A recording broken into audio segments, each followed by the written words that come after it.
அது என்னது பகுத்தறிவுன்னா என்னது அது எனக்கு தெரியலம்மா. நீ சொன்னேன்னா நீ என்ன படித்த பொண்ணு, நீ எனக்கு நான் படிக்காதவன் சொன்னேன்னா நான் தெரிஞ்சுக்கிறேன். பகுத்தறிவுன்னு எல்லாரும் ஏமாத்தின்னு இருக்கிறீங்க. அது என்ன அறிவுன்னு சொன்னீங்கன்னா எப்படி இருக்குதுன்னு சொன்னீங்கன்னா எடுத்துப்பேன். ஏமா சிங்கம் ஒரு காட்டில் உட்காந்துருந்தா வேற இன்னொரு காட்டிலேருந்து ஒரு சிங்கத்தை சேர்க்காது. அது கூட பகுத்து பார்க்குது. வேற சிங்கம் வந்து நம்ம குட்டிங்களை கடிச்சிட்டோன்னு அந்த எல்லா சிங்கம் சேர்ந்து அதை கடிச்சு தைச்சி போடும். பகுத்தறிவு இருக்குது. குரங்கு இருக்குது தெரியுமா, அது ஏரியா விட்டு வேற குரங்கு அந்த ஏரியாவுக்குள்ளே வந்தால் எல்லா குரங்கும் அதை கட்சி தேத்தி போடும். பகுத்தறிவு இல்லையா அது? சொல்லு. எல்லாத்துக்கும் அறிவு இருக்குது. ஆனால் அது பேசுறது நமக்கு புரியல. பேசுது அது வாயில்லாத. எது வாயில்? வாயில்னு எப்படி சாப்பிடும் சொல்லுமா? எல்லாரும் சொல்லிங்கிறான் வாயில்லா ஜீவங்க. அது வாயில எது பெற்ற வாயில்னா சாப்பிடும்? வாய் இருந்தால் தான் சாப்பிடும். ஆனால் அதனுடைய பாஷை உனக்கு புரியல, உன்னுடைய பாஷை அதுக்கு புரியல, அதனால் அது பேசலைன்னு நினச்சிங்கிற. ஒரு மாடு எங்கேயோ இருந்ததுன்னா கண்ணுக்குட்டி இங்கேருந்து பேஞ்சுன்னா அங்கே இருக்கிற மாடு ஓடியாது. எல்லா மாடும் ஓடியாதுல. 100 மாடு மேய்ஞ்சிருந்தா கூட அதனுடைய கண்ணு கத்துச்சுன்னா அதனுடைய தாய் எங்கேருந்து ஓடியாது. புரியுது இல்லை? பகுத்தறிவு இருக்குது. எதுக்கு பகுத்தறிவு இல்லை? நம்ம ஏமாத்திங்கிறோம் சொல்லிக்கினா அது சொல்றது இல்லை, ஏமாத்துறது இல்லை. இவ்வளோதான் வித்தியாசம். எல்லாத்துக்கும் பகுத்தறிவு இருக்குது தெரியுமா? ஒரு பாம்பு நேற்று வந்து இதில் தோல் உரிச்சிட்டு போகுது. எவ்வளோ பகுத்தறிவு இருக்குது பாரு. அங்கே எங்கன்னா காட்டில் உரிக்க வேண்டியது தானே. நான் பயப்படுறதுக்காக இங்கே வந்து உரிச்சிட்டு போகுது. இந்த கதவுல வந்து மாட்டி அதனுடைய தோலை உருவி விட்டுட்டு போய்க்குது. அப்போ பகுத்தறிவு இருக்குது. அதுக்கு பகுத்தறிவு இல்லாத ஒரு மனிதனே கிடையாதுமா. பகுத்தறிவுன்றது என்னதுன்னு சொன்னீங்கன்னா நான் தெரிஞ்சுக்கலான்னு கேட்குறேம்மா. என்னது ப்ரூவ் பண்ணாங்க சொல்லு. அதானே ப்ரூவ் பண்ணதான் சொல்லணும். ஒவ்வொரு இப்ப எறும்புக்குன்னா அதுக்கு 2 சென்ஸ் தான் இருக்கும், மனிதர்கள்னா அதுக்கு 6 சென்ஸ் மனிதர்களுக்கு உண்டு. ஓ, எந்த மனிதனுக்கு இருக்குது அப்படி? எல்லா ஜீவராசியும் உனக்கு என்ன ஆகுதோ அத்தனையுங்குது. ஒன்றே ஒன்று மட்டும் அதுக்கிட்ட கிடையாது. பேப்பர் வச்சுன்னு படிக்காது, டிவி போட்டுக்கின்னு பார்க்காது, 10 பேரை உட்கார வச்சு பாடம் எடுக்காது. இதுதான் பகுத்தறிவு. மற்ற ஜீவராசிகள் செய்யாததை நீ செய்யக்கூடிய ஆற்றலுக்கு பகுத்தறிவு. பகுத்தறிவுன்றது என்னான்னு தெரியுமா? அது சும்மா பகுத்தறிவுன்னு பேசக்கூடாது, ஏமாத்தின்னு இருக்கக்கூடாது. ஊரை இயற்கையாக எல்லா ஜீவராசிக்கும் ஓர் அறிவோடு பிறக்குது. அது இயற்கை. ஆனால் படித்தது, பார்த்தது, கேட்டது இதையெல்லாம் சேர்ந்து ஒரு அறிவாக சேரும்போது, இன்னொரு அறிவு சேரும்போது, ஒரு அறிவு ஏற்கனவே இருக்குது, பார்த்தது, பேசுறது, கற்றுக்கிறது எல்லாம் சேரும்போது இதுக்கு பேர் பகுத்தறிவு. பகுத்தறிவுன்னு இயற்கையிலேயே இல்லை தெரியுமா? இதுதான் பகுத்தறிவு.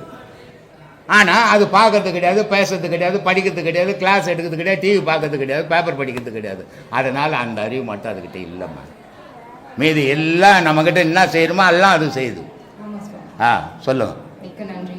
ஊழ்வினை பயன் அப்படின்னு சொல்றாங்களே சுவாமி, அது நான் தான்மா. அது நான் தான். நான் ரயில்வேயில் ஒரு 40 வருஷம் வேலை செய்தேன். 65,000 ரூபாய் எனக்கு சம்பளம். நான் எங்கன்னா சாப்பிட்டு கம்மன்னு படுத்துனுக்க வேண்டியது தானே. நான் முன்ன செய்த பாவத்தினுடைய பலனா இந்த வீட்டெல்லாம் விற்று வந்து இங்கே போட்டுட்டு உட்காந்து கத்திங்க எடுக்கிறேன். வாடகை வீட்டில் உட்காந்துக்கிறேன்.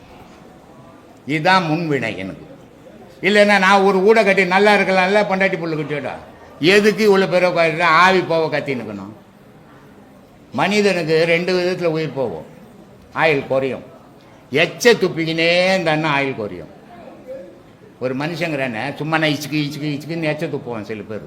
அவனுக்கு ஆயுள் குறையுதுன்னு அர்த்தம். ஒருத்தன் அதிகமாக பேசிக்கினே இருந்தான்னா ஆயுள் குறையுதுன்னு அர்த்தம். நான் இன்னும் 10-15 வருஷம் உயிராக இருக்கலாம்னு நினச்சின்னு இருந்தேன். இங்கே கத்தி என் ஆயுள் குறைஞ்சி போச்சு. இப்போ இது முன்ஜென்மத்தினுடைய வினை. எனக்கு முன்ஜென்மத்தினுடைய வினை விளைவுகளாக மாறிடும். நான் ஒரு நல்லதை செய்யணும்னு நான் நினைப்பேன். ஆனால் அந்த நல்லதை செய்யணும்னு நினைப்பு தீமையாக மாறி போயிடும். இது எப்படி மாறுச்சுன்னு தெரியாது எனக்கு. அதான் முன்ஜென்மத்தினுடைய வினை. ஒரு குழந்தை பிறக்க போகுது. தாயன் தகப்பனும் நல்லா பிறக்கணும், என் குழந்தை நல்லா வளரணும்னு நினைக்கிறான். ஆனால் அந்த குழந்தைக்கு ஒரு கால் இல்லாத போது முன்ஜென்மத்தினுடைய வினை. இல்லையா? அந்த மாதிரி ஒரு தனக்கு ஒரு கால் போயிடுச்சுன்னா கூட அவ்வளோ வருத்தப்பட மாட்டேன். ஆனால் நான் பெற்ற பிள்ளைக்கு ஒரு கால் போயிடுச்சுன்னா என் மனம் தாங்கவே தாங்க. அதை பார்த்து பார்த்து பார்த்து பார்த்து வாழ்நாள் ஃபுல்லாக நான் வேதனைப்பட்டு சாகணும். இது முன் ஜென்மத்தினுடைய வினை. சாப்பாடு கிடைக்கும், எனக்கு சாப்பிட கை இருக்காது. இது முன் ஜென்மத்தினுடைய வினை. துரியோதனனுடைய அப்பா, அவனுக்கு 7 களத்தில் சாப்பாடு. எத்தனை காலத்தில்? 7 களத்தில் சாப்பாடு. ஒரு மனுஷனுக்கு ஒரு தட்டில் போட்டால் போதும். ஆனால் அவனுக்கு 7 களத்தில் சோறு போடணும். ஏன் அவனுக்கு மட்டும் 7 களத்தில் சோறு போடணும்னா, ஒரு புடி எடுத்த உடனே மீதி ஒரு காலம் சாப்பாடு புழுவாக மாறி போயிடும். அதனால் 7 களத்தில் போட்டால் 7 புடியாவது இட்டோம், சாப்பிட்டு போட்டோம். அது முன் ஜென்மத்தினுடைய வினை. இப்படி விளைவுகள் நம்ம வாழ்க்கையில் நமக்கு எதிர்மறையாக வர்றதெல்லாம் முன் ஜென்மத்தினுடைய வினை. இதை உணர்ந்தால் தெரியும், உணரலன்னா தெரியாது. சொல்லுங்க. பாவச்செயல்களை எப்படி தவிர்க்கலாம்? நீ உனக்குள்ளவே இருந்தீங்கன்னா பாவச்செயலேருந்து உன்னை தவிர்த்துக்கலாம். ஆனால் நீ உலகத்தோடு போயிட்டீங்கன்னா பாவச்செயலேருந்து தவிர்க்கவே முடியாது. இப்போ ஒரு அரசியல்வாதி இருக்கிறாங்க. அந்த அரசியல்வாதி நல்லது செய்யணும்னு அவன் நாட்டுக்கு வந்துட்டான். ஆனால் அவன் என்ன பண்ணுறான்? அவனை சார்ந்தவங்களுக்கு நல்லதை செய்கிறான். ஆனால் அவனுக்கு எதிர்த்துக்கு நிற்கிற கட்சிக்கு தீமையை செய்கிறான், இல்லையா? ஆனால் அவன் வீட்டோடு இருந்தால் நன்மையும் செய்யப்படல, தீமையும் செய்யப்படல, அவனாக இருந்திருக்கலாம். இல்லை, அது மாதிரி நம்ம ஊருக்குள்ளே நான் தான் பெரிய ஆளுன்னு போனால் தீமைகள் செய்ய தான் வந்துடும். அது தானாகவே வந்துடும், இல்லையா? அதனால் நானாக இருந்துட்டேன். இப்போ இங்கே உட்காந்து பேசின்னுக்கிறேன். இப்படி பேசுறதால 100 பேர் என்னை வாழ்த்துறான், 200 பேர் என்னை திட்டுறான். ஆனால் இதை செய்யாமல் நான் வீட்டுக்குள்ளே இருந்தால் என்னை யாரும் திட்ட போகிறதும் இல்லை, வாழ்த்த போகிறதும் இல்லை. இதுதான்மா ஜென்மாந்திர வாசனை. சொல்லுமா. தியானம் பூஜைகளுக்கெல்லாம் இந்த திசையில தான் உட்கார்ந்து பண்ணணும் அப்படிங்கிற ஒரு கோட்பாடு உண்டா? எந்த திசையிலையும், திசைன்றது நீ வகுத்துக்கிறது, இல்லையா? 4 திசை. சூரியன் எந்த பக்கம் உதயமாவதோ அது கிழக்கு திசை. சூரியன் எந்த பக்கம் அஸ்தமாவதோ அது மேற்கு திசை. இது ரெண்டுக்கும் இடையில தெற்கு வடக்குன்னு வச்சுக்கணும். இந்த திசைகளை வகுத்தது நீ. இந்த 4 திசைக்குள்ள இடையில ஒரு திசையை உருவாக்கினா 8 திசையா மாறிடும், இல்லையா? அப்போ இந்த 8 திசையில எந்த திசையில நீ உட்காருவ? இப்போ உனக்கு ஒரு பெரிய பங்களா இருக்குது, கிடையாது. இதை தானே பட்டினத்தார் சொன்னார். 8 திசையில இறைவன் இருப்பான். இறைவன் இல்லாத இடத்துல நீ இருக்க முடியாதுறான். இப்போ சந்திரமண்டலத்துக்கு போனாங்கல்ல, போன வாரம் போனாங்கம்மா. அதுக்கு முன்னாடி சந்திரமண்டலத்துக்கு ரொம்ப நாளைக்கு முன்னாடி போயிட்டாங்க. இப்போ போன வாரத்தில் செவ்வாய் கிரகத்துக்கு போய்க்கிறாங்க. ஏன்னா உயிரினங்க இல்லை. ஏன் உயிரினம் இல்லை? மண்ணு தான் இருக்குது, தெரியும். சந்திரமண்டலத்துலேயும் மண்ணு தான், கல் மண்ணு தான் இருக்குது. செவ்வாய் கிரகத்தில் ஏன்னா சந்திரமண்டலம் வரைக்கும் நான் போய் வந்தேன். அதனால் கல் மண்ணு தான், கொயாங்கல்லுங்க அவ்வளோ கல் மண்ணு தான் இருக்குது. செவ்வாய் கிரகத்தில் ஒரு மண்ணு தான் இருக்குது. ஏன் உயிரினம் இல்லை? ஏன் அங்க இடத்துல இருக்க மாதிரி அங்க வாழ்றதுக்கான மற்ற நெசசிட்டி திங்ஸ் என்னம்மா தரை இருக்குதம்மா, வாழ வேண்டியதானம்மா. எது இருந்தாலும் நீர் இல்லைன்னா வாழவே முடியாது. எது ஒன்றா இருக்கட்டும், நீருன்னு ஒரு பொருள் இல்லைன்னா ஒரு தாவாரம் கூட முளைக்காது. இந்த உயிரினங்கள்லாம் உருவானதே நீர்லேருந்து உருவாகி தான் தரையேறணும். நீர் இல்லாத ஊரில் மனிதனும் மற்ற ஜீவராசியோ இல்லை புல்லு பூண்டு கூட முளைக்காது. அப்போது அங்கே காரணம் என்னென்னா நீரோட்டம் இல்லை. நீரோட்டம் இல்லாதால மற்ற பொருள்கள் உருவாகலை. இந்த பூமியில் நீரோட்டம் உண்டு. பூமிக்குள்ளவும் இருக்குது, மேலேயும் இருக்குது நீரோட்டம். நீரோட்டம் இருக்கிற இடத்துல தான் நீ வாழ்வ. அந்த நீரோட்டம் கடவுள். அந்த நீரோட்டம் கடவுள். வேறு எந்த கடவுளாவது நான் இருக்கிறேன் சாப்பிட முடியுமா? எந்த கடவுளும் ஜோர் போட்டு காப்பாற்ற முடியாது. அப்போ மனிதனை காப்பாற்றுறது 5 பஞ்சபூதங்கள். அதுதான் கடவுள். மற்றதெல்லாம் பொய், இல்லையா? அந்த 5 பஞ்சபூதம் உனக்குள்ளும் இருக்குது. இதுதான் நிஜம். இது இல்லாத இடத்துல மனிதனால் வாழ முடியாது. அப்போது இறைவன் எங்கே இருக்கிறான்னா நீ உட்காந்துங்கிற பக்கத்துலேயே உனக்கு இருக்கு. ஆனால் உன்னால் கண்டுபிடிக்க முடியல, ஏன்னா நீ கண்டுபிடிக்கிற நிலையில் இல்லை.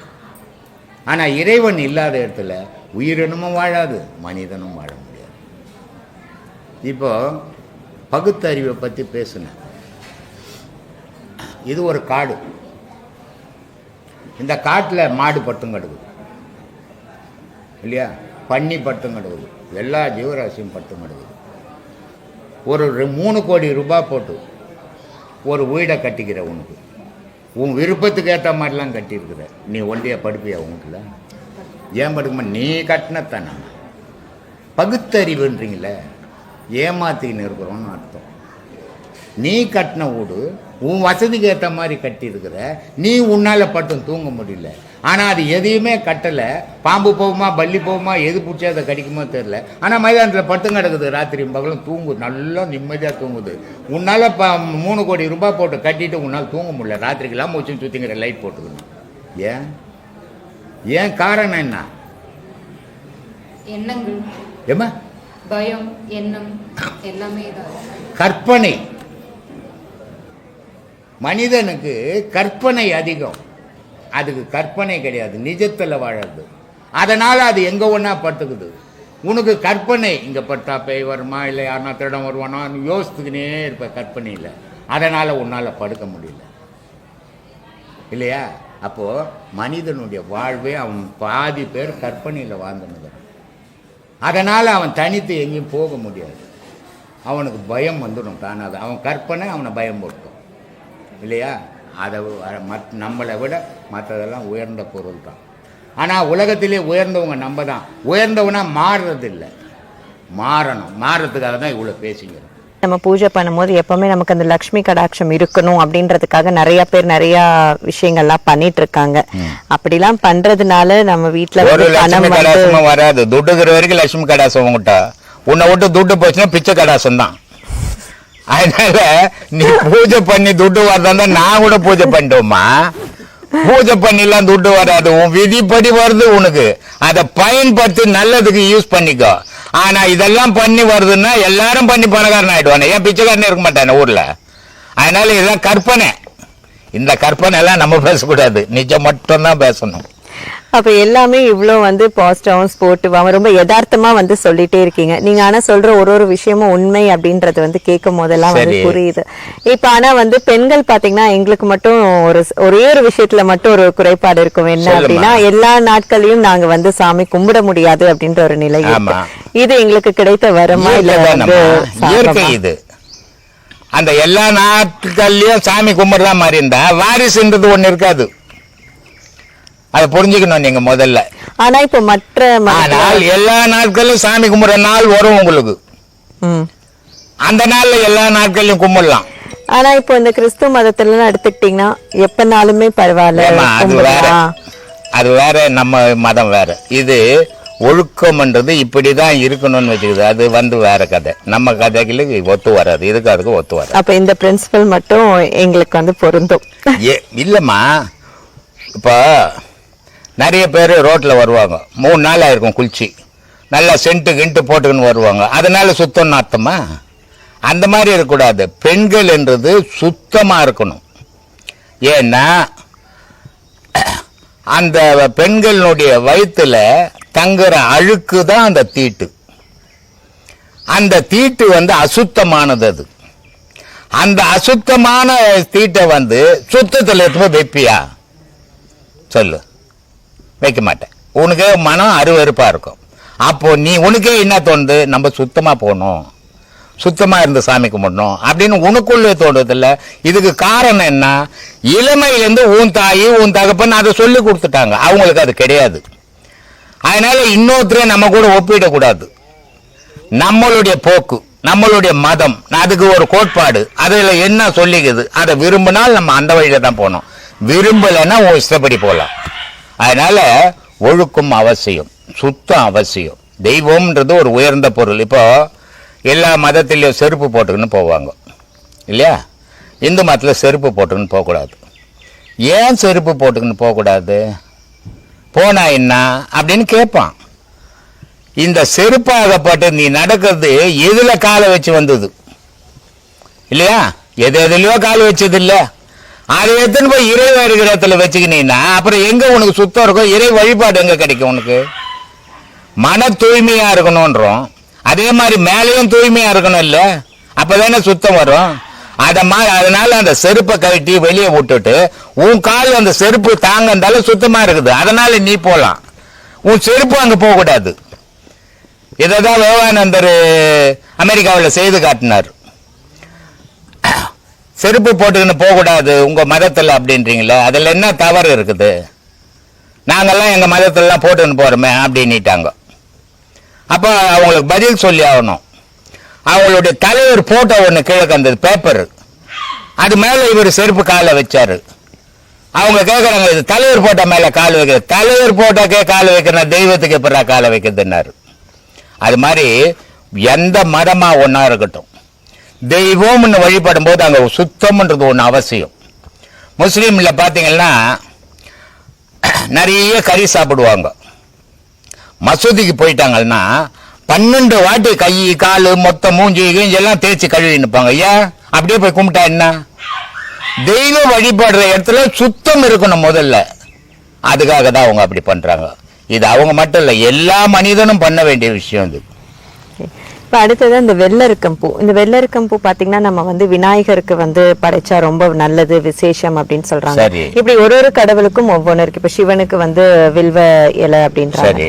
இந்த மாதிரி பிரிச்சு அந்தந்த கடவுளுக்கு இந்தந்த பூ இந்தந்த இலை அப்படின்றதெல்லாம் உண்மையிலே இருக்குங்களா சம்பிரதாயத்துல? சாதாரண ஒரு சிறியானங்கை தழை இருக்குது, இலை இருக்குது இல்ல, அதே நேரத்தில் இந்த பூண்டு தழையா இருக்குது. இந்த தழையா அதுவும் ஒன்னாகுமா? ஆகாது. அது மருந்து, இது சாதாரண தழை. அந்த மாதிரி அந்த மருந்து தழை, வில்வம்ன்றது ஒரு மருந்து தழை, வெள்ளெருக்கும்ன்றது ஒரு மருந்து தழை. அந்த வெள்ளெருக்கினுடைய நாறு தான் ஒரு குழந்தை பிறந்த உடனே அந்த நாரை பிச்சு திருவி அண்ணா கயிறா முதல்ல கட்டுறது வெள்ளெருக்கு வேர் தான். ஏன் அதை கட்டினா? ஏன் ஒரு பெரிய தாம்பு கயிறு கட்டினா அண்ணா? மெடிசின் அது இல்லையா? ஒரு நாய் கட்சிச்சுன்னா ஒரு பூண்டு இலையை பால் ஏற்று விட முடியுமா? ஆனா எருக்கும் பால் தான் விட முடியும். ஏன்? விஷம் உரிப்புது. அப்போ இதே மாதிரி தழைகளுக்கும் ஒவ்வொரு தெய்வத்துக்கும் ஒரு புஷ்பம் வைக்கிறதும் ஒரு இலையை சாத்தத்துக்கும் காரணங்கள் இல்லாம செய்யல, எல்லாம் ஆராய்ஞ்சு தான் வச்சாங்க அவங்க ஆதியில. நம்ம முட்டாள்தனமா தெரியாத நம்ம எதையோ பண்ணிக்கிறோம், அதனால அவங்க வச்சது தவறு கிடையாதும்மா. இப்ப அதே மாதிரி அந்த வெள்ளரிக்கம்பூ வேர் வந்துட்டு நம்ம வாசல்ல வைக்கணும், வச்சா நல்லது அப்படின்றாங்க. காத்து கருப்பு வராது அப்படின்றதுக்காக வெய்யேன்னுவாங்க. அப்ப இந்த காத்து கருப்பு அதெல்லாம் இருக்கா? காத்து கருப்புன்னு உன் மனசுல தான் இருக்குது. இப்ப நீ வெள்ளரிக்க வச்சுட்டு உடனே நீ என்ன நினைச்சிரு, உன் மனசு என்ன நினைச்சுக்கிச்சே, வேறு வச்சுட்டா பேய் வராது. அப்ப பேய்ன்றது உன் மனசுக்குள்ளதாங்க, வெளியே பேயே கிடையாது. பேய்ன்றது ஒரு பயம், வெளியே எந்த பேயும் கிடையாது. இப்போ ஒரு தைரியமானவன் ராத்திரிக்கெல்லாம் சுடுகாட்டில் ஊரெல்லாம் திருட்டிட்டு ராத்திரிக்கு போய் சுடுகாட்டில் பத்துக்கிறான். ஒரு பயங்காலி வீட்டு உள்ளவே படுக்க மாட்டேன்றான்.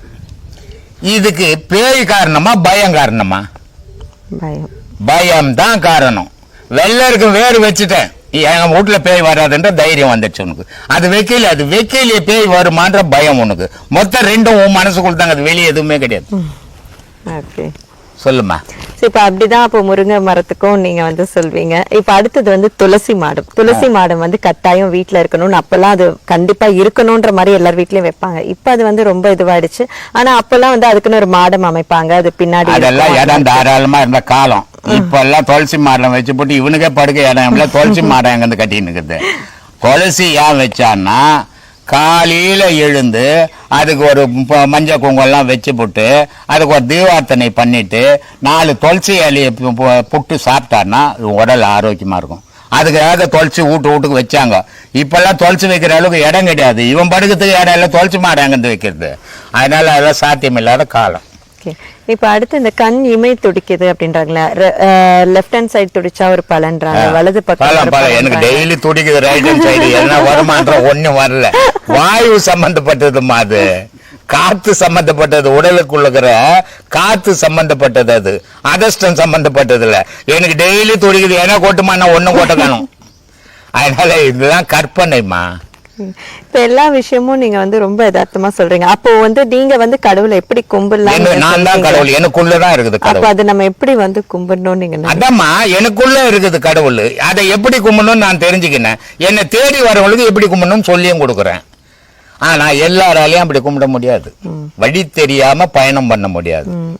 அதனால என்ன கூட வெளிநாட்டுல இருந்து நிறைய பேர் கேட்குறாங்க, சாமி எங்களால வர முடியல, ஃபோனில் உபதேசம் சொன்னீங்கன்னா செய்கிறோம், இல்லை லெட்டரில் கொடுத்தீங்கன்னா செய்கிறோம். அப்படியெல்லாம் கொடுக்க முடியாது இது. ஏன்னா இது உயிர் விஷயம்.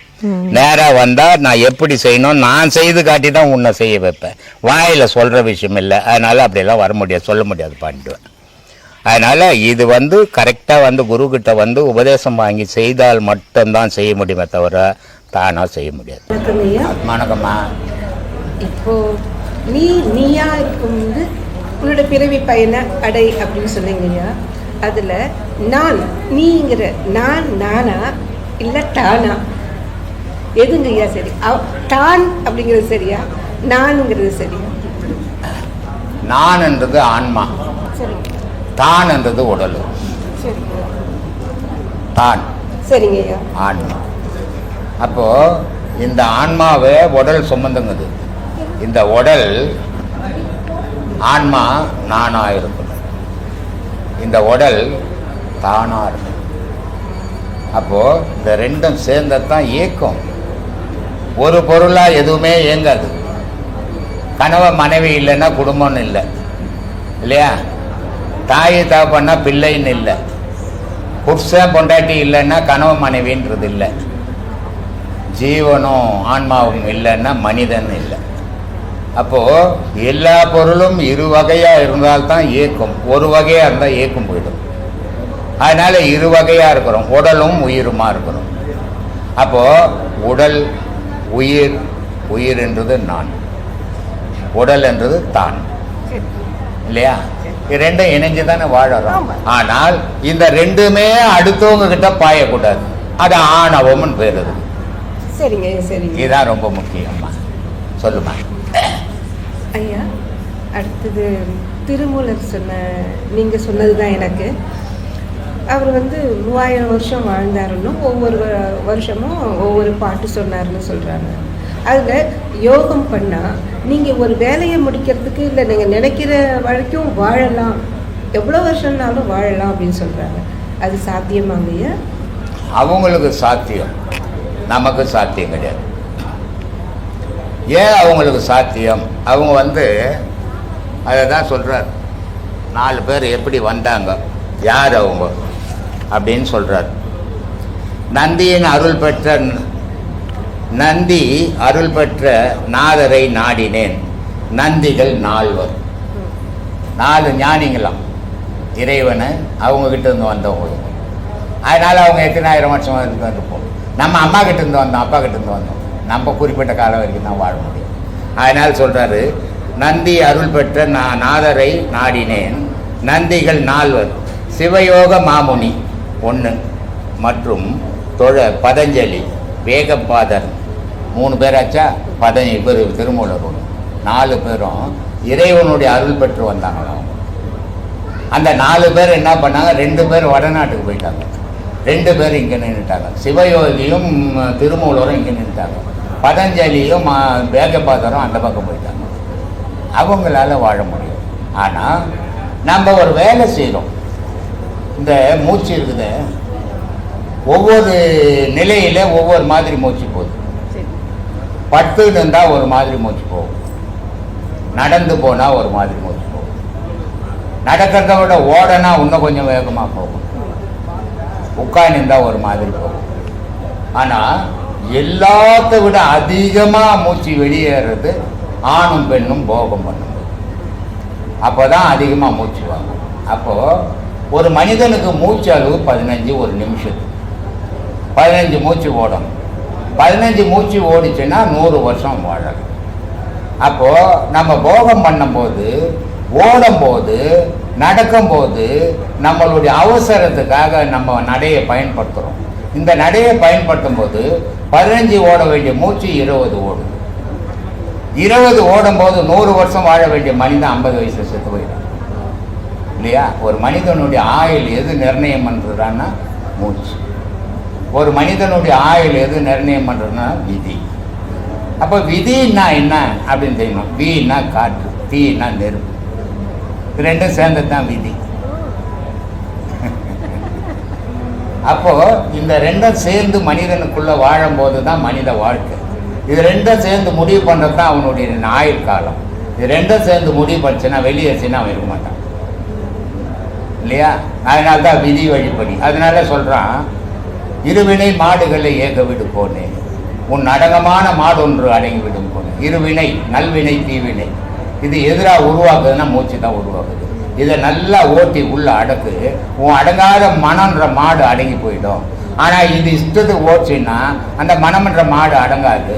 அது அடங்காதால உன் வாழ்க்கை சின்ன பின்னமாக போயிடும், அமைதி கிடைக்காது அப்படின்றான். அப்போது மனிதனுடைய வாழ்வை நிர்ணயம் பண்ணுறது மூச்சு.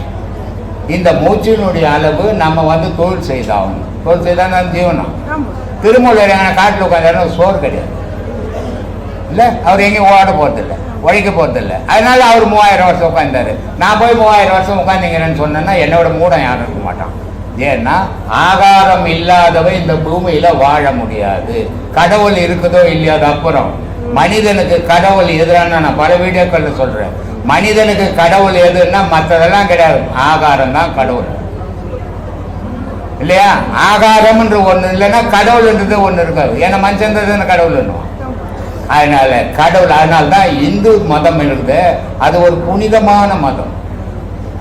ஆனா இந்து மதத்துல சில பேர் பொழப்புக்காக சேர்ந்து அதனுடைய பேரை கெடுத்து அதனுடைய செயலை கெடுத்துன்னுக்கிறாங்க. இந்து மதத்துல ஒரு சாமி கும்பிடும்போது நாள்களை வகுத்து வச்சுக்கிறான். அந்த நாளுக்கு நீ சோறாக்கி தானே துன்ற முடியாது. அதுக்கு ஒரு இலை போட்டு ஒரு கற்பூரம் கொளுத்தி அது தீபார்த்தனை பண்ணி தான் சாப்பிட்ற. ஏன்? அது சாமி வந்தா சாப்பிட்டு போகுது. சாமி சாப்பிட்டுனா மறுநாள் நீ படையில போட மாட்டேன். மறுமாசம் கடை வாங்கி சோறாக்கி போட்டு அந்த துண்டு போயிட்டான் அப்படின்னு. ஆனால் அதை ஏன் வழிபட்டுட்டு கும்பிடுறேன்னா அதுதான் உன்னை காப்பாத்திக்கிறா கடவுள் அப்படின்னு சொன்னா நீ வணங்க மாட்டாங்க. அதனால அதை கடவுளுக்கு போட்டு வழிபடுறான்னா தான் வணங்குவேன். அதனால ஆகாரம் தாம்மா கடவுள். ஆகாரம் இருந்தால் தான் ஆயில். ஆயிலுக்கு அடிப்படை காரணம், இப்போ ஒருத்தர் இருக்கிறாரு நோவாத, இப்போ உன்ன மாதிரி உன்ன வச்சுக்கலாம். ஆபீஸ்ல போய் ஒரு பேனாவும் பேப்பரையும் எடுத்துக்கிட்டீங்கன்னா எழுதிக்கினே இருக்க போறேன். ஒருத்தன் என்ன பண்றான், இவ்வளோ பெரிய சம்பி எடுத்து மூச்சு வாங்க அடிச்சும் கிடக்குறான். ஒருத்தன் என்ன பண்றான், கெட்டபாடு எடுத்து ரோடெல்லாம் நோண்டிக்கிறான் 400 ரூபாய் 500 ரூபாய். அப்போ எந்த தொழில்கள் செய்யறானோ அதுக்கேற்ற மாதிரி அவனுடைய மூச்சுகள் விரயமாகும். அந்த விரயமாகும் போது அவனுடைய ஆயுள்கள் குறையுது. இது தொழிலினுடைய அடிப்படை. திருமூலருக்கு ஒன்றும் கிடையாது, அகஸ்தியருக்கு ஒன்றும் கிடையாது. அவங்க 2 பேருமே அப்படியே அந்த பக்கமே காட்டு பக்கமே இருந்துட்டாங்க. மனுஷனுக்கு என்ன ஒன்றுமே எழுதி மட்டும் போட்டு அவங்க அந்த மனுஷன் கூட சேர்ற காட்டு பக்கமே இருந்துட்டாங்க. உபதிரமே கிடையாது. மனுஷன் மூச்சு என் மூச்சும் உறவாடும் போது 2 பேருக்குமே கேடு. அவங்க கிட்ட எந்த மூச்சையும் உறவாடுறதே கிடையாது, இயற்கை மட்டும்தான் இருந்தாங்க. அதனால 3000 வருஷம் அவர் இருந்தாரா இல்லையா, நான் இல்லை அவர் கூட, ஆனால் இருந்தாரா இல்லையா தெரியாது சொல்றாங்க. அவரே சொல்றாரு எண்ணிலி காலம் இருந்தேன் அப்படின்றாரு. ஆனால் நம்ம இருக்க முடியுமானா இருக்க முடியாது. ஒரு மனிதன் பிறந்து இறந்து ரொம்ப அழகா சொல்லிச்சு அம்மா. வேற உலகத்துல யாருமே சொல்லாத விஷயத்த அம்மா சொல்லிச்சு. அவைப்பிராய் மனிதன் யாரா பணக்காரன் அப்படின்னா நோயற்ற வாழ்வு குறையற்ற செல்வண்டாது. ஆனா இன்னைக்கு பிறகுற குழந்தைக்கு ஆற்றுல ஓட்டக்குதுன்றான். அப்புறம் இவன் எங்க நிம்மதியா வாழ முடியும்? அதனால காலம் அவசர காலம், சம்பாதிச்சே தீரணும். போட்டி உலகம் இது. உன்னை பார்த்து நான் வாழணும், என்னை பார்த்து நீ வாழணும். நானாவை என்னை பார்த்து வாழறதே இல்லை. அதனால மூச்சுகள் அதிகமாக விரயமாகுது. விரயமாகும் போது இவன் ஆயுள் விரயமாகுது. இதுதான் வாழ்க்கையினுடைய ரகசியம். சொல்லுமா. ரொம்ப தெளிவாக புரிஞ்சுதுங்க ஐயா. பெரிய உண்மையை ரொம்ப எளிமையாக சொல்கிறீங்க. ரொம்ப மகிழ்ச்சி. ஒழுக்கத்தை கடைபிடிச்சிங்கன்னா அந்த குடும்பம் நல்லா இருக்கும், அந்த வாரிசுங்களும் நல்லா இருக்கும். ஒழுக்கத்தை கடைபிடிக்கலன்னா குடும்பமும் கெடும், வாரிசும் கெடும்.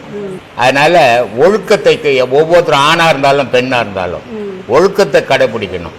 ஆனா முக்கியமா ஒரு குடும்பத்துல ஆணும் ஒழுக்கம் கெட்டவனா கூட இருக்கலாம், அது கூட அதனால குடும்பம் ஒன்றும் கிடையாது, வருமானம் தான் இல்லாமல் போகும், குடும்பம் ஒன்றும் கிடையாது.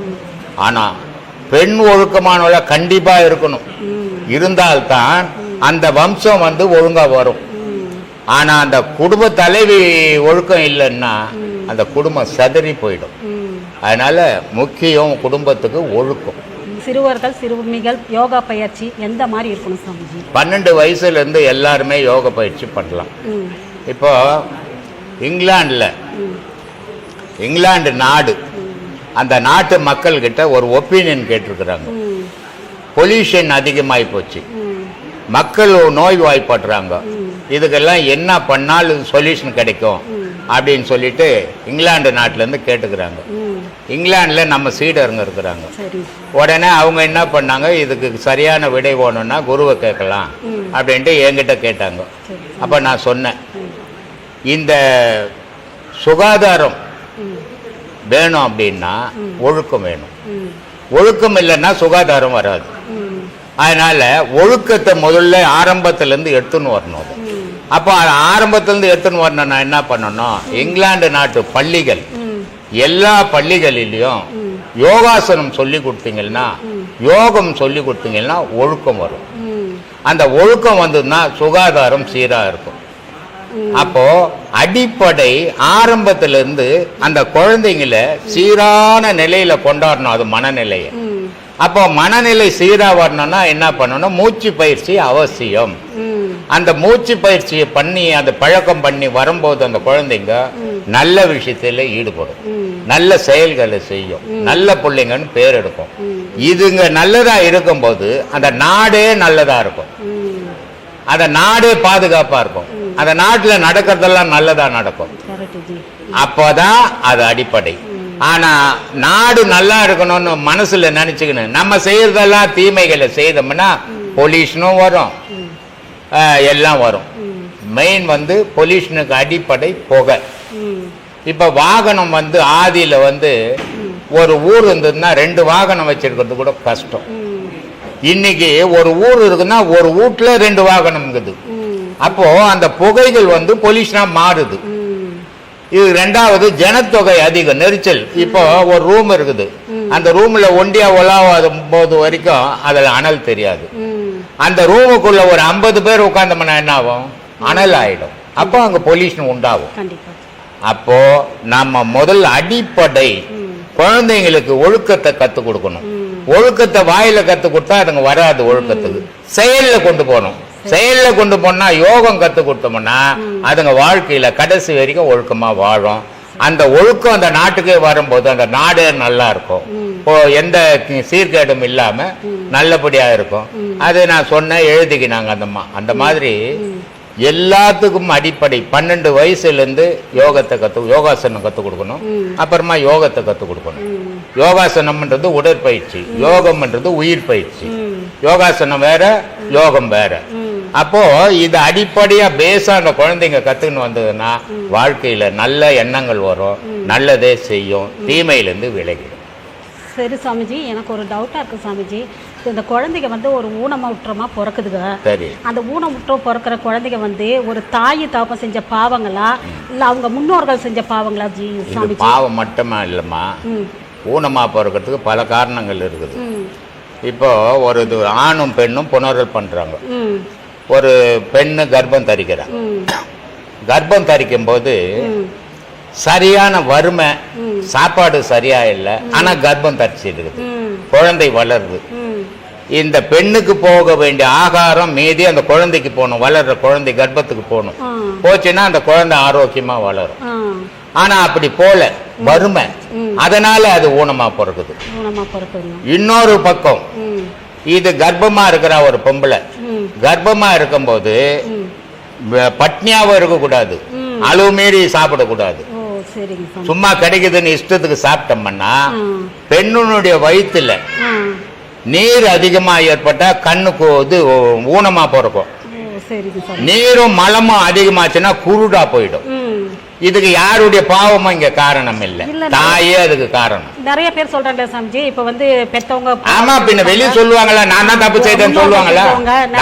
நான் ஒரு தப்பு பண்ணிட்டா, நான் தப்பு பண்ணேன்னு ஒத்துப்பண்ணா நான் யார் மேலேயாவது போட்டு போவேன். இப்ப அப்படிதான் நடந்துட்டு இப்ப இருக்கு. மனுஷன் வந்து என்ன பண்றான், ஏதாவது அவனுக்கு ஒரு துன்பம் வந்துச்சுன்னா நம்ம என்ன தப்பு பண்ணோம், ஏன் நமக்கு இந்த துன்பம் வந்ததுன்னு யோசிக்கிறதே கிடையாது. கண்டிப்பா. ரெண்டு விஷயத்த எடுத்துப்பான். ஒண்ணு என் விதியை ஆணுவான், இல்ல என்ன கடவுள் இப்படி பண்ணிட்டாய் ஆணுவான். ஆமா ஜி. இந்த ரெண்டு மேல போட்டு போயிடுவான். அதனால இதை யாரும் ஒத்துக்கிறது இல்ல. உண்மை நிலை என்னன்னா, தாயினுடைய கர்ப்பத்துல அந்த குழந்தை வளரும் போது சீரா இருக்கணும் அந்த தாயினுடைய தீனி. அது சும்மா கிடைக்குதுன்னு போட்டு அரைச்சிக்கினே இருந்தோம்னா மழை ஜலம் அதிகமாகும் போது இந்த மாதிரி மலம் வந்து ஜலம் அதிகமாகும் போது ஊனமா போயிடும். மலமும் கூட சேர்ந்து வயிற்றுல சேரும் போது குருடா போயிடும். இது எல்லாமே இந்த தாய் செய்த வினை. இதை எந்த தாய் ஒத்துப்பா? ஒத்துக்க மாட்டான். அதை பாவத்தை மேல போட்டு போக கேக்குறாங்க. எங்க முன்னோர்கள் செஞ்ச பாவம். முன்னோர் வந்து இவர் வயிற்றுல பூந்துக்கினாரு. இல்ல கடவுள் எங்களுக்கு முன்னோர் செய்த பாவம் எப்படின்னா, உன் வயிற்றுல இப்ப நீ இந்த குழந்தை பிறந்து போச்சு, இப்ப நீ என்ன பண்ணுவ, அதை பார்க்கும் போதெல்லாம் வருத்தப்படுவ. இதான் முன்னோர் செய்த பாவம். நீ பார்த்து பார்த்து வருத்தப்படுற பாரு, அதுதான் நீ முன்னோர் செய்த பாவம். ஆனா நீ பெற்றது நீ செய்த பாவம். அது இதை ஒத்துக்கிறது இல்ல, புரியறது இல்ல. சொல்லுமா. ஒரு கோயிலுக்கு போறோம் சாமி, நம்ம ஏதாவது ஒண்ணு மனசுல நினைச்சிட்டு போறோம், டக்குன்னு மணி அடிக்குது, நம்ம அது கண்டிப்பா மனசு ஐயோ நமக்கு ஏதாவது அந்த காரியம் நடந்து போச்சு. நான் கூட நிறைய கோயிலுக்கு போனோம். அது மாதிரி நான் ஒரு வீடு கட்டணும்னு ஒரு கோயிலுக்கு போனேன். அப்பதான் ஐயர் பூஜை பண்ற மணி அடிக்குது. நான் நினைச்சேன் இனி போனா 3-4 பில்டிங் தான் பிச்சை தான் எடுத்துக்கிறேன். இது மனுஷனுடைய கற்பனை. அவன் போற நேரத்துக்கு மணி அடிச்சுட்டாக்கா இவருக்கு அதிர்ஷ்டம் வந்துருமா? இவர் போறப்ப ஒரு சாவு எதிர வந்துச்சா இவர் செத்து போயிடுவாரா? இதெல்லாம் கற்பனை, நிஜம் கிடையாது. சாவு எதிர்க்க வந்தா பாத்துட்டு போனா சாவு நல்லதுன்னு சொல்றாங்க. ஆமா, கட்ட தூக்கின்னு வந்தா சாவு ஆகி போச்சுன்னு அர்த்தம். இது இவனா ஒரு பிரமையை உண்டாக்கி வச்சுக்குது. இதுல எதுவுமே நிஜம் கிடையாது. அப்புறம் சாமிஜி நிறைய பேர் சாமிஜி என்ன சொல்றது, இந்த கொரோனா வாழ்க்கையில நிறைய பேர் பாதிச்சுட்டு இருக்காங்க. சரி, அது எப்படி இந்த கொரோனா வாய்ப்பு எப்படி குறையுதுங்களா கூடுமா ஒண்ணுமே தெரியல. அது மழை இந்த மாதிரி பெஞ்சிருந்தா கொரோனா கூடும். இதுக்கு நல்ல வெயில் காஞ்சிருந்தா கொரோனா கூடாது. உங்களை மாதிரி சித்தர்கள் யாரும் போய் யாரையும் காப்பாற்ற முடியாதுமா. என்னைய நான் காப்பாற்ற முடியாது. நான் உன்னை காப்பாத்து சும்மா புழுவலாம். என்ன நினைங்க எல்லாம் நல்லது நான் தரணும். சும்மா புளிக்கணும் ஒன்னாக்கலாம். நிஜம் கடவுளே நினைச்சா போயிட மாட்டேன். உன்னை நீ தான் காப்பாற்றணும், என்ன நான் தான் காப்பாத்திக்கணும். நான் இந்த அண்ட புழுவெல்லாம் புழுவது இல்லை. என்ன நினைச்சுக்கோ, நீ இப்படி ஆயிடுவ அப்படி ஆயிடுவ, நான் உன்னை காப்பாத்திடுவேன். யாரு நான் பெத்த புள்ளியே நான் காப்பாற்ற முடியாது. உன்னை எப்படி காப்பாத்துவேன்? நானு கோயிலுக்கு போனா கடவுள் காப்பாத்திடுவாரு. ஏன்னா கடவுள் நீ வரையான்னு காத்துனுக்குறாரு உன்னை காப்பாத்துறதுக்கு. உன் கற்பனைக்கு இல்லாம கடவுள் பொறுப்பு. ஏமா 6 மாசத்துக்கு முன்னாடியே சாய் தர்மாக்காரு வீட்டுல வந்து பேட்டி எடுத்தாரு. அப்போ கொரோனாசு உச்சத்துல இருக்குது. அப்பவே நான் சொன்னேன், இந்த கொரோனாஸுக்காக யாருமே பயப்படாதீங்க, இது நம்மள ஒண்ணும் பண்ணாது. ஒரே ஒரு வேலை மட்டும் விடாம செய்யுங்க, மூச்சு பயிற்சியை விடாம செய்யுங்க, கொரோனாஸ் யாருக்கும் வராது. உலகம் உள்ள என்னுடைய சீடருங்க இருக்கிறாங்க. ஆனா உலகம் உள்ள கொரோனாசுங்கிறது என் சீடர்களை யாரையும் ஒன்றும் பண்ணல. இந்த மூச்சு பயிற்சி யார் பண்றீங்களோ அவங்களுக்கு கொரோனாஸ் வராது. வந்தவங்க கூட செய்யுங்க, சீக்கிரம் குணமடைவுங்கன்னு. ஏன்னா கொரோனாஸ்ன்ற ஒரு நோயினுடைய இது என்னன்னா கையை கழுவு, மூக்க கழுவு, வாயை கழுவுன்றது இல்லை. நுரையீரல் வந்து நீர் கட்டிடும். நீர் கட்டி போச்சுன்னா அந்த நீர் வந்து சளியா மாறும். சளியா மாறிடுச்சுன்னா மூச்சு வராத அடிச்சு கொன்னுடும். அப்போ இந்த நுரையீரலை மூச்சு பயிற்சியால எப்பவும் சூடாக்கி வச்சுக்கணும்னா நீர் கட்டாது. நீர் கட்டாத போது சளி கட்டாது. சளி கட்டாத போது நமக்கு மரணம் கிடையாது. அதை 6 மாசத்துக்கு முன்னாடியே நான் சொல்லிக்கிறேன். இன்னைக்கு எவ்வளோ பேர் எனக்கு போன் பண்றாங்க, சாமி நீங்க சொன்னதை கேட்டு இன்னைக்கு கொரோனாசனம் பிடிச்சி போய் கூட என்ன வந்துட்டோம், எங்களுக்கு ஒன்றும் இல்லைன்னு. அது மாதிரி சொல்றதை செய்யறதுக்குன்னா பரவாயில்ல. அடாந்தாலும் சொல்றது நான் என்ன கேட்கறதுன்னு போனா நம்ம ஒன்றும் பண்ண முடியும். மகன் வேலை செய்தா சயின்ஸ் சொல்லுது உலகத்திலேயே வேகமானது ஒலின்னு சொல்லுது. சரி. ஆனா ஆன்மீகம் சொல்லுது இதையும் கடந்து மனம்தான் வேகமானதுன்னு சொல்லுது. ஆமா. ஏன்னா மனசு வந்து ஒரு செகண்ட்ல வந்து என்ன எங்க நினைக்குதோ அங்க போகுது, அங்க இருந்து வருது. ஆமா. இதை கொஞ்சம் விளக்கணும் சாமி. கொஞ்சம் நான் பல வீடியோக்கள்ல சொல்லியிருக்கிறேன். ஒரு ஞானி அவன் படுத்துடுவான், அவனுடைய ஆன்மா வெளியே பயணம் பண்ணும். சரி சார். வெளியே பயணம் பண்ணும்போது ஒரு சிட்டிகை போடுறதுக்குள்ள சந்திரமண்டலம் போகும், ஒரு சிட்டிகை போடுறதுக்குள்ள செவ்வாய் மண்டலம் போகும். அவ்வளோ வேகம். அதுக்கு ஈடா வேற எதுவுமே அவ்வளோ வேகம் போக முடியாது. அதே நேரத்தில் இந்த படுத்து நிற்கிறவங்கள பெரட்டி போட்டு தட்டி எழுப்பாதீங்கன்னு அதுக்கு தான் சொல்லியிருக்கிறது. இது சராசரி மனுஷனுக்கு கூட நடக்கும். அப்படி திருப்பி போடும்போது அவனுடைய நிலை, அந்த ஆன்மா அவ்வளோ வினாடியில் வந்தால் கூட அதில் போக முடியாமல் போயிடும். அதனால் இறப்புகள் நடக்கும். அதனால் சொல்லியிருப்பேன். ஆனால் இந்த மனமாகப்பட்டது ஒரு வினாடி கூட கிடையாது, ஒரு வினாடின்னு கூட சொல்ல முடியாது. அந்த ஒரு கண் சிமிட்டுற நேரத்தில் அது அமெரிக்கா போகும், அவ்வளோ வேகம். கண் சிமிட்டுற நேரத்தில் வேற நாட்டுக்கு போகும், கண் சிமிட்டுற நேரத்தில் அவனுடைய நண்பன் வீட்டுக்கு போகும். இதுக்கு வீடானது வேற எதுவுமே கிடையாது. மீதி எல்லாம் கூட இதுக்கு அப்புறம் தான் வர முடியுமே தவிர மனத்தினுடைய வேகத்துக்கு வேற எதுவும் ஈடு கொடுக்க முடியாது. அவ்வளோ வேகமானது மனம். அந்த வேகமானது அது இருக்கிறதால தான் எண்ணங்கள் இவனுக்கு வேகமா உண்டாகுது. மனுஷனுக்கு எண்ணங்கள் வேகமா உண்டாவதால இவன் வாழ்க்கையை வேகமா நடத்த விரும்புறான். அந்த வேகத்தினுடைய விளைவில் சிலர் வெற்றி அடைகிறான், சிலர் தோல்வி அடைஞ்சு போயிடுறான். அப்ப வெற்றி அடையிறவன் சந்தோஷப்படுறான், தோல்வி அடையிறவன் துக்கத்தை அடையிறான். இதுக்கு காரணம் இந்த மனத்தினுடைய வேகம் தான் சாமி. நம்ம இந்த பிறவியில வந்து நல்லது கெட்டது செய்யறோம், நல்லது கெட்டதெல்லாம் செய்யறோம். சரி. இறக்கும் போது நம்ம கூட நமக்கு தெரியாமே நம்ம கூட வந்துடுது அது. சரி. ஆனா அடுத்த பிறவி எடுக்கும்போது அந்த நல்லது கெட்டது நமக்கு தெரியறது கிடையாது. சரி. அது தெரிகிற வயசுல, அது நல்லது கெட்டது தெரிகிறதுன்றது வயசுல எனக்கு வயசு அதிகமாயிடுது. எனக்கு நல்லது கெட்டது எல்லாம் வந்து இந்த ஆன்மீகத்தை பத்தி அந்த தொடர்பு வந்து எனக்கு அடுத்த பிறப்புல வரும்போது நான் சிறு வயசுலயே அறியணும்னா நான் என்ன பண்ணணும்? இந்த பிறவியில இருந்து அதை இளமையிலேருந்தே அதோடவே உறவாடணும். அந்த உயிரும் ஆன்மீகமும் ரெண்டும் கலக்கணும். கலந்தால் அடுத்த பிறவியில அது இளமையிலேருந்தே தொடரும். ஆனா இந்த பிறவிங்க வாழ்ந்துட்டுங்க, என்னங்க பண்றது, பொண்டாட்டி வீட்டு புள்ள கட்டுக்குதுங்க, நான் அதுங்களை பார்க்கணுங்க, அது கடமையாச்சங்க. அது மட்டும் கடமை இல்லை, உன் உயிரை காப்பாற்றுறது அதை விட கடமை இது. ஆனா உன் உயிரை பத்தி நீ கவலைப்படுறதே கிடையாது, உன் ஊட்டை பத்தி தான் கவலைப்பட்டுன்னுக்கிற. இந்த ஊட்டை பத்தி கவலைப்படுற யாருமே இளமையில ஆன்மீகத்துக்கு வர முடியாது சாமி. ஆன்மீகத்துக்கு அடுத்த பிறவியில நீ தொடரணும் அப்படின்னா இந்த பிறவியில உன் உயிரோட எண்ணங்களை கலக்கணும். ஆனால் மனிதனுடைய சராசரி நிலை என்னன்னா உடல்ல எண்ணங்களை ஏத்துறான். அந்த உடல் மண்ணோட போகுது, அந்த எண்ணங்கள் அந்த மண்ணோட போயிடுது. உடல்ல ஏத்துறது தான் யோகம். அந்த உடல் அதை தான் நம்ம சொல்லி கொடுத்துனுக்குறோம். அந்த உயிரோடு அந்த எண்ணங்கள் கலக்கும் போது உடல் அழிஞ்சாலும் அந்த உயிரில் அந்த எண்ணங்கள் இருக்குது. அப்ப பிறப்பு எடுக்கும் போது அந்த எண்ணத்தினுடைய அடிப்படையிலேயே அது தொடருது. அதனால அதுக்கு அழியா பொருளுக்கு எண்ணத்தை உருவாக்கணும். ஆனா மனிதன் அழியிற பொருளுக்கு எண்ணத்தை உருவாக்குறான் சாமி. அறிவியல் வந்து இந்த உலகத்துல இருந்து இந்த உலகத்துல நம்ம உடம்ப சுமந்துன்னு எங்கெங்கயோ சுத்துது. சரி. ஆனா ஆன்மீகத்துல போனீங்கன்னா இந்த உடம்பை கீழே போட்டுட்டு உயிரை சுமந்துன்னு உலகத்தை சுத்துது. எது சுத்துது? ஆன்மா சுத்துது. உடலை போட்ட பிறகு உயிர் ஏது ஆன்மா ஏது எல்லாம் ஒன்னா தானே ஆயிடுது. ஆமா, உயிர் ஆன்மா ஒன்னாயிடுது. அப்புறம் ஒன்னாகும் போது உடலை போட்டு ஞானிக்குனே வச்சுக்கோங்களேன், ஞானிக்குனே வச்சுக்கோங்களேன். சரி. உடம்ப விட்டுட்டு உயிரை மட்டும் கொண்டு உயிரை உடம்பும் உயிரும் அந்த ஆன்மாவும் சேர்ந்து உலகத்தை சுத்துது. சரி. ஆனா இது இந்த அதிசயத்தை கொஞ்சம் விளக்கி சொல்லணும் சாமி. என்ன விளக்க முடியும்? இது யார் அறிய முடியும்? யாராலையும் அறிய முடியாது. ஏன்னா எவன் ஒருத்தன் உயிரை அறிய முடியும்? அவனுக்குள்ளதான் இருக்குது அது. ஆமா. ஆனா அதை பத்தி யாரால அறிய முடியும்? ஏதோ மூச்சு வருது போதுங்க, அது மட்டும்தான் அவனுக்கு தெரியும். வேற என்ன அறியுவான்? அதை பத்தி அறிய முடியாது. அறிய முடியாததை பத்தி நீ சொல்லி எப்படி அவன் அறிஞ்சிக்க முடியும்?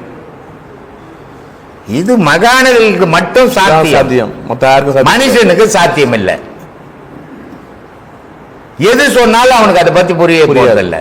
ஏன்னா ஒரு பொருள் இருக்குது, இது இப்படி இருக்குது பாருங்கன்னா தெரியும். இல்லாத பொருள் எப்படி அடையாளம் காட்டுவேனே?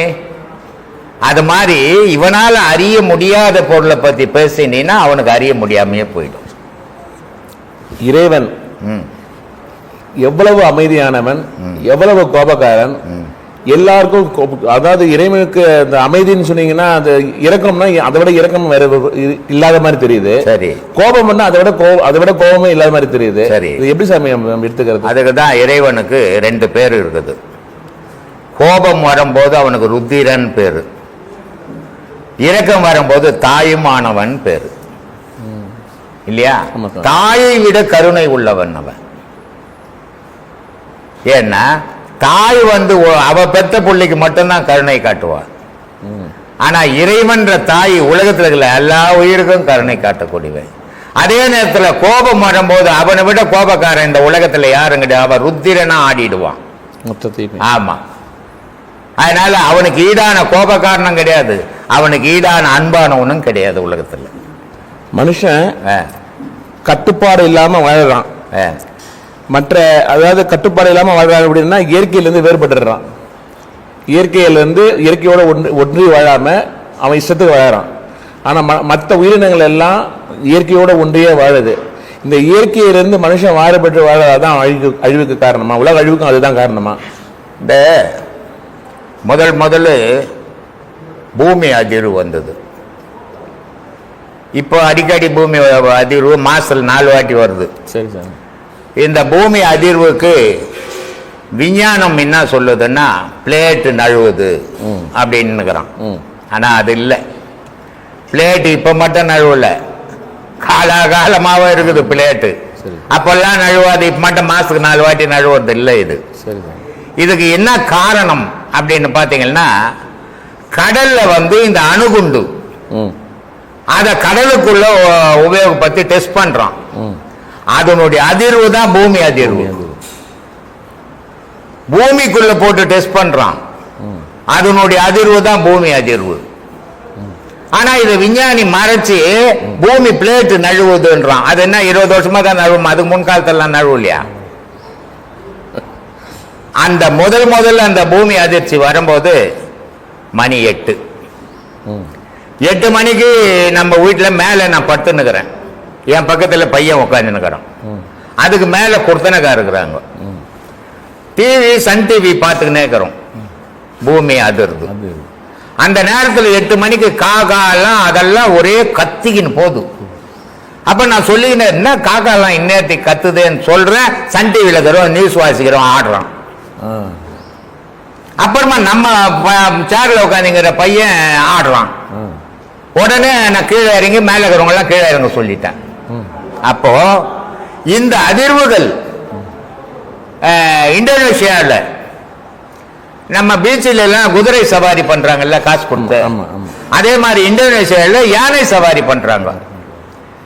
அந்த சுனாமி வரும்போது மனுஷனுக்கு தெரியல யானை மேல ஏறிக்கணும், ஆனா யானை நேரம் ஓடுது.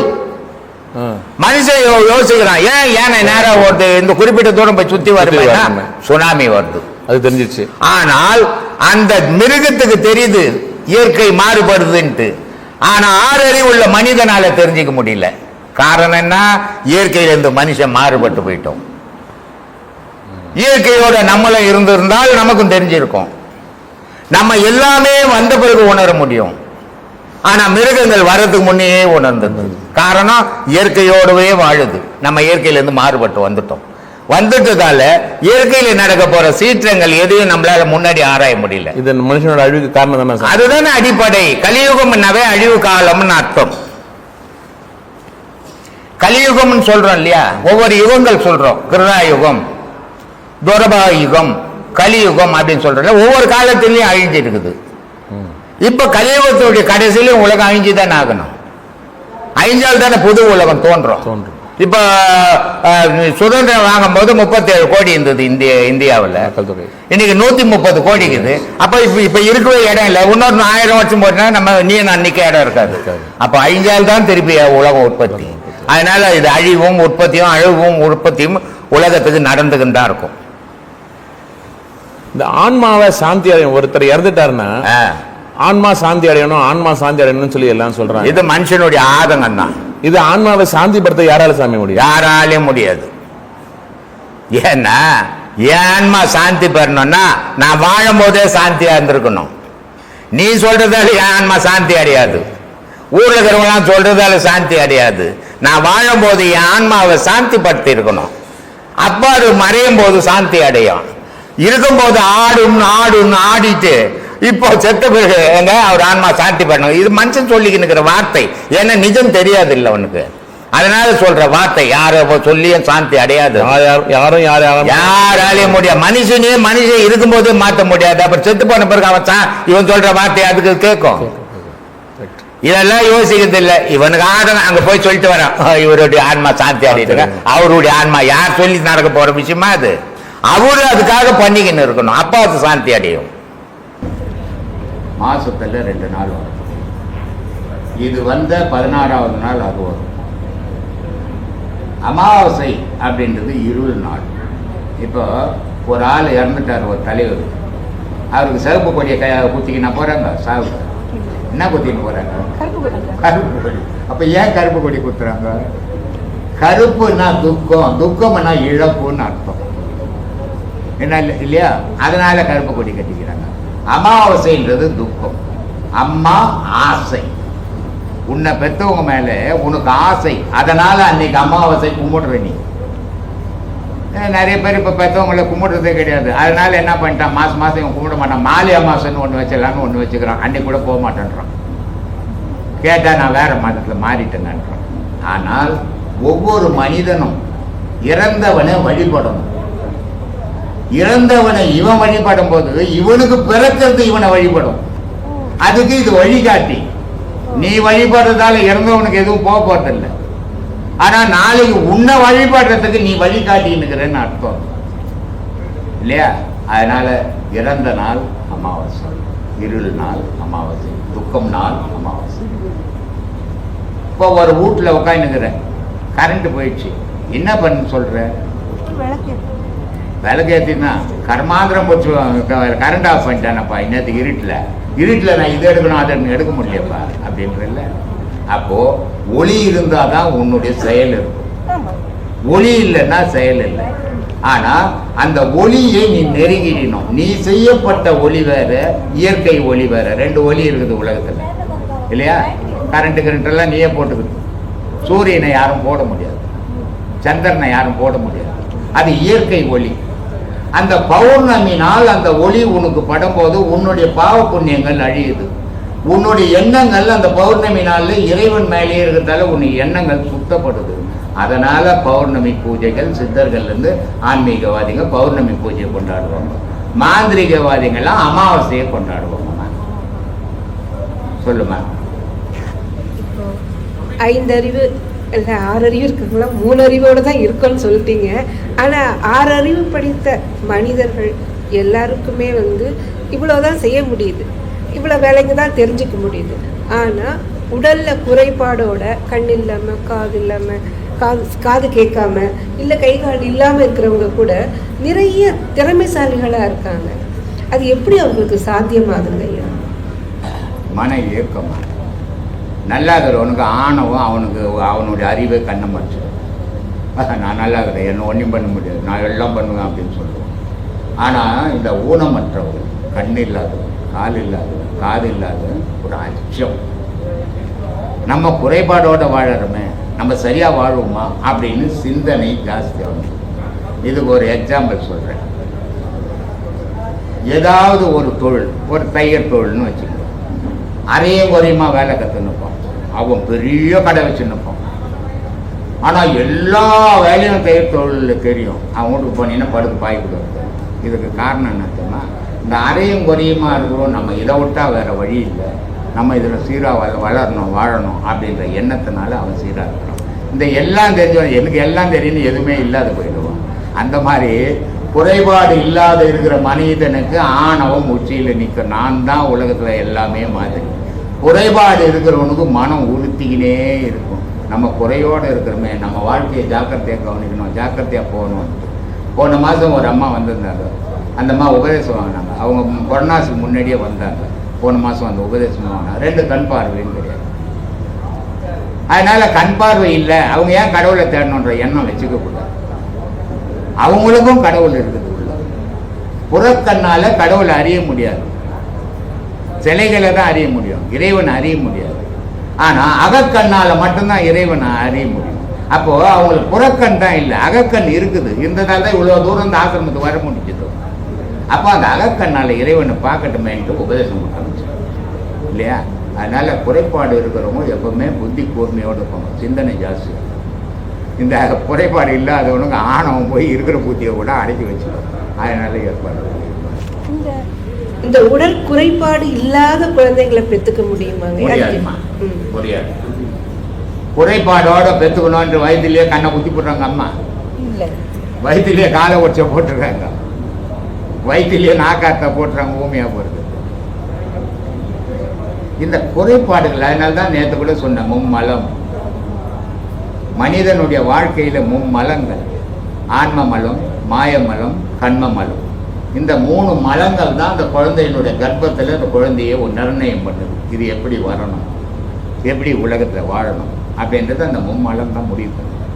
அம்மா முடிவு பண்ணுறது, அப்பா முடிவு பண்ணுறது. அப்பாவுக்கும் அம்மாவுக்கும் குழந்தை நல்லா பிறந்தான்ற ஆசை தான், ஆனால் முடிவு பண்ண முடியாது. முடிவு பண்ணுறது இந்த மும்மலம். மும்மலம் என்ன?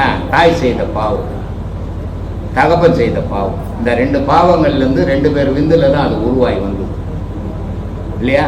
2 பொருளால் தானே அது உருவாச்சு. ஒரு பொருளால் காலேஜில் படிக்கும்போது அம்மா ஒரு 15 குழந்தை பேர் எடுத்துன்னு வரல இல்லை, எடுத்துன்னு வர முடியாது. அப்போ 2 பொருள் சேர்ந்தால் தான் இன்னொரு பொருளை உருவாக்க முடியும். அந்த மாதிரி அந்த தாயும் தகப்பனும் நான் என் குழந்தை நல்லா இருக்கணும். நேற்று கூட ஒரு அம்மா குழந்தை தோணுங்க, ரொம்ப வருத்தமாக இருக்கும். பையன் சரியான அறிவு வளர்ச்சி இல்லை, கால் நிற்கல, 50,000 ரூபா கொடுத்துட்டு போனாங்க. ரொம்ப மனசு கஷ்டமாக இருந்தது எனக்கு. ஒரே குழந்தை இப்படி வச்சுன்னுக்குறாங்க. இது அவங்க வேணுமுன்னா பெற்றாங்க இல்லை, இயற்கையில் அது பிறந்தது. அதுக்கு அவங்க என்ன பண்ண முடியும்? காரணம் என்ன? அவங்க முன்னோர்கள் செய்த பாவத்தினுடைய விளைவு. நம்ம காலில் ஒரு அடிபட்டு போச்சுன்னா ஒரு டாக்டருக்கு போய் ஒரு ஊசி போட்டு வந்துடுவோம். ஆனால் நம்ம குழந்தை காலில் ஒரு அடிபட்டு போச்சுன்னா நம்ம காலில் அடிபட்டோட மோசமாக தவிப்போம்.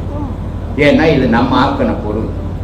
இந்த இறைவன் என்ன பண்ணுறான்? இவன் செய்த பாவ புண்ணியத்துக்கு இதை பார்த்து துடிச்சே இவன் வருத்தப்படணும் அப்படின்னு பிறப்பை அப்படி கொடுக்குறான்.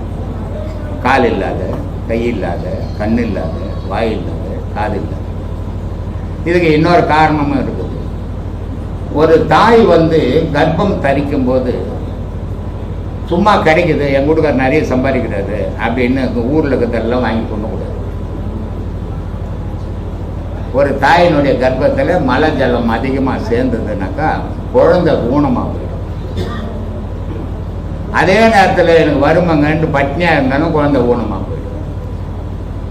இதுக்கு அடிப்படை குழந்தை ஊனமாக பிறக்கிறதுக்கு 3/4 பாகம் அடிப்படை தாய் தான். அந்த தாயினுடைய உணவு பழக்கம் தான். உணவு அதிகமாச்சுன்னா கண்ணு போயிடும், உணவு கம்மியாச்சுன்னா கால் போயிடும். அப்போ மிதமான உணவு தேவை கர்ப்பஸ்ரீங்க. அந்த மிதமான உணவு இல்லாம போனாலும் ஆபத்து, அதிகமா சாப்பிட்டாலும் ஆபத்து. இதுல வரதான் அந்த ஊனமற்ற குழந்தைங்க இல்லையா? இப்போ மாடு சாப்பிடுது, கண்ணுக்குட்டி போடுது, அது 2 கண்ணு இல்லாத கண்ணுக்குட்டியா போடுது, 2 காது இல்லாத கண்ணுக்குட்டியா போடுது, குட்டி போகுது, என்ன குறைபாடாகுது. ஆனால் மனுஷனுக்கு மட்டும் குறைபாடு. ஏன் இந்த மனுஷனுக்கு குறைபாடுன்னா அந்த பாவத்தோடைய பலன். ஏன்னா அதுக்கு மனம் கிடையாது, உயிர் இருக்குது. இவனுக்கு மனம் இருக்குது. இந்த மனம் இருக்கிறதால பல தவறுகளை செய்கிறான். ஆனால் உலகத்துக்கு தெரியலால என் மனசுக்கு தெரியும். அந்த மனசுலேருந்து வர்றதான் விந்து, அந்த விந்துலேருந்து வந்ததான் இந்த குழந்தை அதனுடைய பலனாக தான். அப்போது தாயினுடைய பாவம், தகப்பனுடைய பாவம், இது 2 பிறந்த பிறகு அதுக்கு உயிர் கிடையாது. அந்த குழந்தைக்கு அது பிணமும் கிடையாது இல்லையா? குழந்தை பிறந்த உடனே தொப்பிலாக இருக்கிறாங்கல்ல, தொடர்பாக இருக்கிறாங்க. அறந்த உடனே அது அசைவத்து போகுது. அப்போ உயிரும் போகல, உயிர் போனால் குணமாயிடும். உயிரும் இல்லை, அதுக்கு ஜீவனாக இருக்கும். உயிராக இருந்தால் 2ம் இல்லாத அசைவத்து இருக்குது. அந்நேரத்துக்கு தண்ணி தெளிச்சோ இல்லை தட்டியோ எழுப்புதான் ஆண் வாய் திறக்குது. அன்னைக்கு வாய் திறந்தது ஆண் போகிற வரைக்கும் ஏங்கி இணைக்கிறதுக்கு உயிர் இல்லை. அன்னைக்கு அந்த நேரத்தை போடுது அகார உகாரம் மகாரம்னு அப்போ போடுது. அப்போ வந்தது ஆன்மா எந்த பாவத்தை கொண்டு? தாய் பாவம், தகப்பன் பாவம், இது ஏற்கனவே சேர்த்து வச்சிருந்த பாவம். இது 3ம் சேர்ந்து தான் மும்மலமாக உலகத்தில் இயக்கணும். அதனால தான் சொல்றது, இந்த பாவத்தை அழிக்கினா தர்மத்தை கைப்பிடிங்க. தர்மத்தை கைப்பிடிச்சிங்கன்னா கஷ்டப்படுவீங்க, ஆனால் பாவம் இருக்காது அப்படின்னு சொல்கிறாங்க.